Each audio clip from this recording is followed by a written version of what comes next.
আপনাদের সামনে আরেকটি রান্নার ভিডিও নিয়ে হাজির হয়ে গেলাম। কেমন আছেন সবাই? আশা করছি সবাই ভালো আছেন।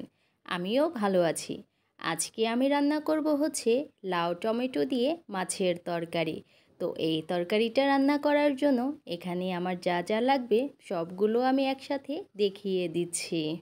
এখানে আমি নিয়ে নিলাম প্রথমে পেঁয়াজ এবং কাঁচামরিচ, লবণ, আদা রসুন বাটা, ধনিয়ার গুঁড়ো, হলুদের গুঁড়ো, মাছ, লাউ, ধনিয়া পাতা, টমেটো আর সাথে লাগবে হচ্ছে তেল। এখানে আমি 3 পিস মাছের টুকরো নিয়ে নিলাম। 2 পিস মাছ হচ্ছে পাঙ্গাস মাছের টুকরো আর 1 পিস টুকরো হচ্ছে রুই মাছ।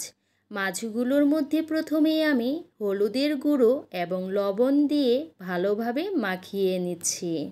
মাছের টুকরোগুলোকে প্রথমে আমি ভেজে নিব।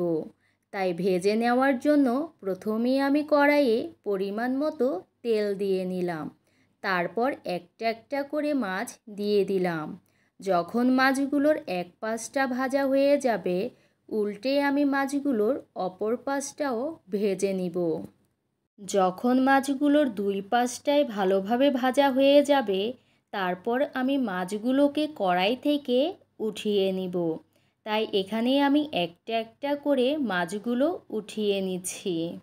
তারপর মাছ ভাজার যে অতিরিক্ত তেলটা ছিল তার মধ্যে দিয়ে দিলাম কেটে রাখা পেঁয়াজ এবং কাঁচামরিচ। পেঁয়াজ এবং কাঁচামরিচগুলোকে প্রথমে আমি একটু নাড়াচাড়া করে ভাজা ভাজা করে নিব। যখন পেঁয়াজ এবং মরিচগুলো একটু ভাজা ভাজা হয়ে যাবে, তার মধ্যে দিয়ে দিব হলুদের গুঁড়ো, ধনিয়ার গুঁড়ো এবং পরিমাণ মতো লবণ। লাউয়ের তরকারিতে কিন্তু বেশি মশলার প্রয়োজন হয় না।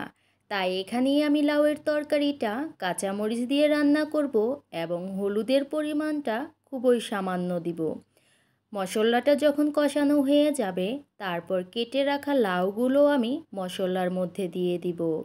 তারপর নাড়াচাড়া করে লাউগুলোকে মশলার সাথে ভালোভাবে মিশিয়ে নিব। মশলার সাথে যখন লাউগুলো ভালোভাবে মিশে যাবে, তার মধ্যে দিয়ে দিব কেটে রাখা টমেটো। টমেটোগুলো দেওয়ার পরে লাউ এবং মশলার সাথে টমেটোগুলো ভালোভাবে মিশিয়ে নিতে হবে।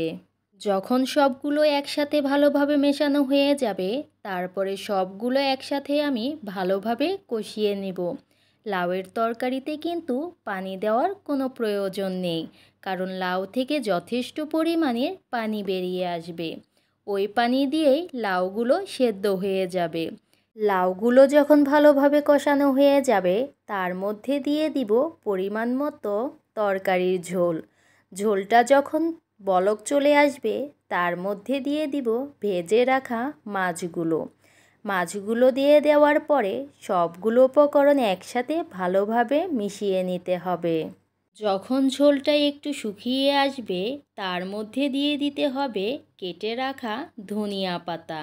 ধনিয়া পাতাগুলো দেওয়ার পরে তরকারির সাথে একটু নাড়া দিয়ে মিশিয়ে নিতে হবে।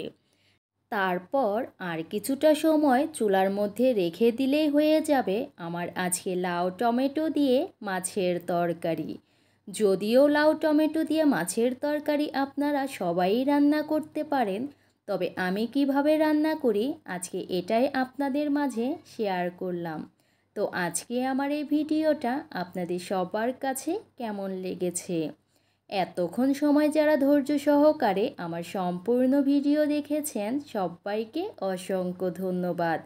তো সবাই ভালো থাকবেন, সুস্থ থাকবেন। আজকের মতো বিদায় নিচ্ছি।